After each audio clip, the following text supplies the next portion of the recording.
தரணி வாழ் தமிழர்களின் இதய ஒலி தமிழன் 24.com. நீர்கொழும்பு சிறை யுவதியின் இதயத்தை உருக்கும் உண்மை கதை.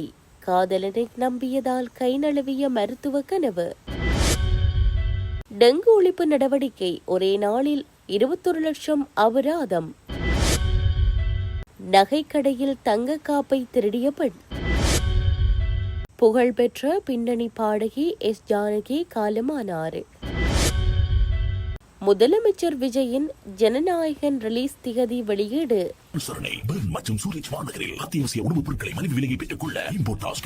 தொடர்பென விரிவான செய்திகள். நீர்கொழும்பு சிறைச்சாலையின் கூரையின் மீது நடைபெற்ற போராட்டத்தின் போது எடுக்கப்பட்ட ஒரு புகைப்படம் சமூக ஊடகங்களில் பெரும் பேசுபொருளான நிலையில் யுவதி சிறை சென்றதன் பின்னணி கதை வெளிவந்துள்ளது. மருத்துவராகி மக்களுக்கு சேவை செய்ய வேண்டிய யுவதி காதலனை நம்பியதால் இன்று கம்பியண்ணிக் கொண்டிருக்கின்றார். சட்டத்தின்படியில் சிக்கி தங்கள் உரிமைக்காக கூரையின் மீது ஏறியிருந்த இளம்பெண்களில் ஒருவரின் முகம் அனைவரின் கவனத்தையும் ஈர்த்தது. இவ்வளவு அழகான ஒரு பெண் ஏன் இப்படி இடத்தில் இருக்கிறார் என்ற கேள்வி பலரின் மனதிலும் எழுந்தது. சமூக ஊடகங்களில் அந்த யுவதி தொடர்பில் பலரும் பேசிக் கொண்டிருந்த போது அந்த புன்னகையின் பின்னால் இதயத்தை உருக்கும் அளவுக்கு வேதனையான ஒரு வாழ்க்கை கதை மறைந்திருந்தது. அவரின் வாழ்க்கையை ஆராய்ந்த சகோதர மொழி பத்திரிகையாளர் நாளிந்த தனரஞ்சன் இந்த சோகமான சம்பவத்தை வெளிச்சத்திற்கு கொண்டு வந்தார். அவர் பகிர்ந்த விவரங்களின்படி அந்த கைதி ஒரு காலத்தில் பதுளியை சேர்ந்த பிரகாசமான எதிர்காலம் கொண்ட நம்பிக்கைக்குரிய மாணவர் தலைவராகவும் திறமையான வலைப்பந்து வீராங்கனையாகவும் இருந்துள்ளார். அவர் தனது உயர்மட்ட தேர்வுகளை முடித்து நெகம்போவில் உள்ள தனது அத்தையின் வீட்டில் தங்கியிருந்த போது அவரது வாழ்க்கை மாறியதாக கூறப்படுகிறது. அந்த காலகட்டத்தில் வாட்ஸ்அப் மூலம் சந்தித்த தனது காதலன் மீது அவர் முழு நம்பிக்கை வைத்திருந்தார். அவரது வேண்டுகோளின் பேரில் ஒரு பார்சலை கொண்டு செல்ல அவர் ஒப்புக்கொண்டார். அந்த சம்பவத்தின்படி அந்த பார்சலில் சட்டவிரோத போதைப்பொருள் இருந்தது அவருக்கு தெரியாது. கிடைத்த தகவலின் பேரில் காவல்துறையினர் அந்த பார்சலை இடைமறைத்து அவரை சம்பவ இடத்திலேயே கைது செய்தனர். அவர் சிறையில் இருந்தபோது இந்த சோகம் மேலும் ஆழமானது. தேசிய தேர்வு முடிவுகள் அதிகாரப்பூர்வமாக வெளியிடப்பட்ட போது அந்த இளம்பெண் மருத்துவ பீடத்தில் சேர்வதற்கான தகுதியை பெற்றிருப்பதை அறிந்ததாக கூறப்படுகிறது. ஒரு மதிப்புமிக்க தொழில் வாழ்க்கைக்கு வழிவகுத்திருக்க வேண்டிய ஒரு மைல்கல் அதற்கு பதிலாக ஒரே ஒரு முடிவால் சிதைக்கப்பட்ட எதிர்காலத்தின் வேதனையாக நினைவூட்டலாக மாறியது. நெகம்பு சிறைச்சாலையில் வைரலான இந்த கதை ஏமாற்றும் ஆன்லைன் உறவுகளின் ஆபத்துகள் குறித்த ஓர் எச்சரிக்கையாக மாறியுள்ளது. டெங்கு நுளம்புகள் பெருகும் வகையில் தமது வீடுகள் மற்றும் சுற்றுப்புறங்களை பராமரித்த வீட்டு உரிமையாளர்கள் உள்ளிட்டோருக்கு கங்குடவில நீதவான் நீதிமன்றம் மொத்தமாக 21 லட்சம் ரூபாய் அபராதம் விதித்துள்ளது.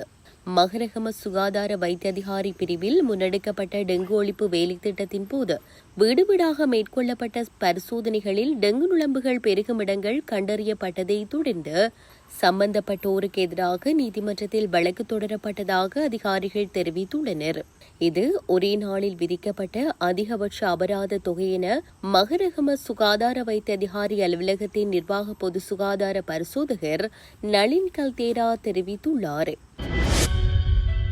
மட்டக்களப்பு களுவாஞ்சிக்குடி நகைக்கடை ஒன்றில் மிகவும் சூட்சுமமான முறையில் தங்க காப்பு ஒன்றை திருடிய குற்றச்சாட்டில் 45 வயதுடைய பெண்ணொருவர் நேற்று முன்தினம் கைது செய்யப்பட்டுள்ளார்.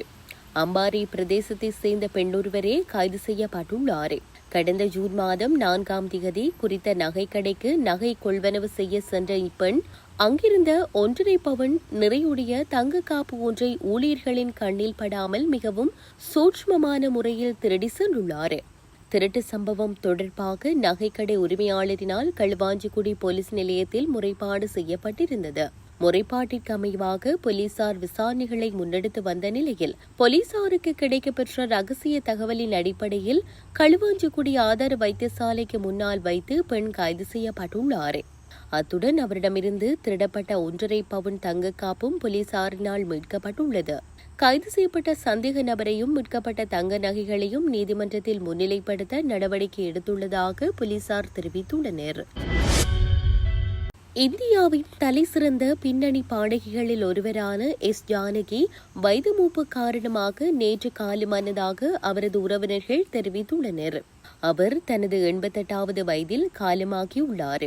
தனது இனிமையான மற்றும் தனித்துவமான குரலால் பல தலைமுறை இசை ரசிகர்களின் மனதில் நீங்கா இடம் பிடித்த எஸ் ஜானகி தனது இசை பயணத்தில் 40,000க்கும் மேற்பட்ட பாடல்களை பாடி இந்திய திரையிசை உலகில் அழியாத முகத்திரையை பதித்துள்ளார். தமிழ், தெலுங்கு, மலையாளம், கன்னடம், ஹிந்தி உள்ளிட்ட பல்வேறு இந்திய மொழிகளில் எண்ணற்ற பாடல்களை பாடியுள்ள அவர் பல தலைமுறை முன்னணி நடிகர்களின் திரைப்படங்களுக்கு தனது குரலால் உயிரூட்டியுள்ளார். தமிழ் திரையுலகில் MS விஸ்வநாதன், இளையராஜா, AR ரகுமான் உள்ளிட்ட முன்னணி இசையமைப்பாளர்களின் இசையில் ஆயிரக்கணக்கான பாடல்களை பாடி இசை ரசிகர்களின் பேராதரவை பெற்றார். காதல், சோகம், பக்தி, நாட்டுப்புறம் உள்ளிட்ட பல்வேறு உணர்வுகளை தனது குரலால் வெளிப்படுத்திய அவர் இந்திய இசை உலகின் மிகச்சிறந்த பின்னணி பாடகிகளில் ஒருவராக போற்றப்படுகிறார். தனது சிறப்பான இசை பங்களிப்புக்காக எஸ் ஜானகி 4 முறை தேசிய திரைப்பட விருதுகளை வென்றுள்ளார். மேலும் பல மாநில அரசுகளின் விருதுகள் மற்றும் ஏராளமான கௌரவங்களையும் பெற்றுள்ளார். எஸ் ஜானகியின் மறைவு இந்திய திரையிசை உலகிற்கு ஈடு செய்ய முடியாத இழப்பாக கருதப்படுகிறது. அவரது மறைவுக்கு திரையுலகினர், இசைக்கலைஞர்கள், அரசியல் தலைவர்கள் மற்றும் ரசிகர்கள் பலரும் ஆழ்ந்த இரங்கல்களை தெரிவித்து வருகின்றனர். தமிழ்நாடு முதலமைச்சர் விஜயின் கடைசி படமான ஜனநாயகன் எப்போது ரிலீஸ் ஆகும் என்றுதான் ரசிகர்கள் எல்லோரும் காத்திருக்கிறார்கள். பொங்கலுக்கு ரிலீஸ் என அறிவிக்கப்பட்ட இந்த படத்திற்கு சென்சார் சான்றிதழ் தராமல் CBFC காலம் தாழ்த்திய நிலையில் படம் இன்னும் ரிலீஸ் ஆகாமல் இருக்கிறது. தற்போது ஒரு வழியாக சென்சார் சான்றிதழ் கொடுக்கப்பட்டிருக்கிறது.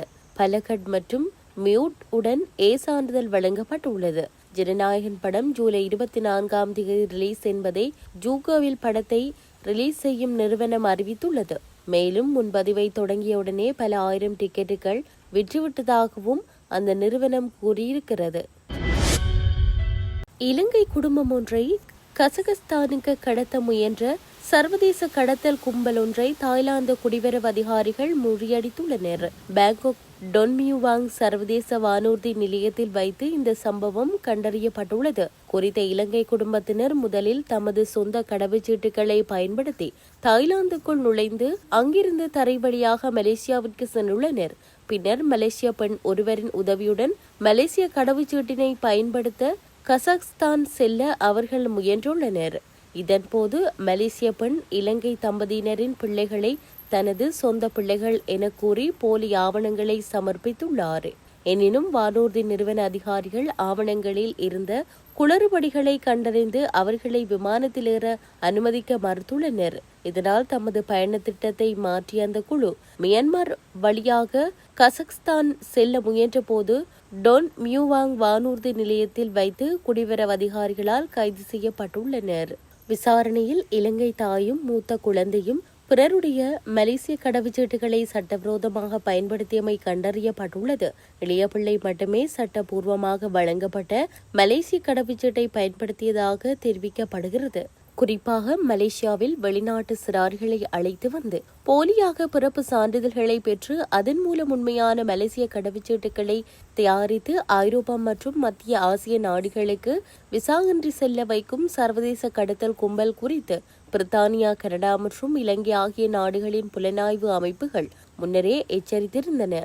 இந்த சம்பவத்துடன் தொடர்புடைய 2 பெண்களும் பயண ஆவணங்களை தவறாக பயன்படுத்தியமை மற்றும் குற்றச்சதியில் ஈடுபட்டமை ஆகிய குற்றச்சாட்டுகளின் பேரில் கைது செய்யப்பட்டுள்ளனர். குறித்த பெண்ணின் பிள்ளைகள் பாதுகாப்பான காப்பகத்தில் வைக்கப்பட்டுள்ளதோடு அவர்களை இலங்கைக்கு திருப்பி அனுப்பும் நடவடிக்கைகள் இலங்கை தூதரத்துடன் இணைந்து தாய்லாந்து அதிகாரிகள் மேற்கொண்டு வருவதாக சர்வதேச ஊடகங்கள் தெரிவிக்கின்றன.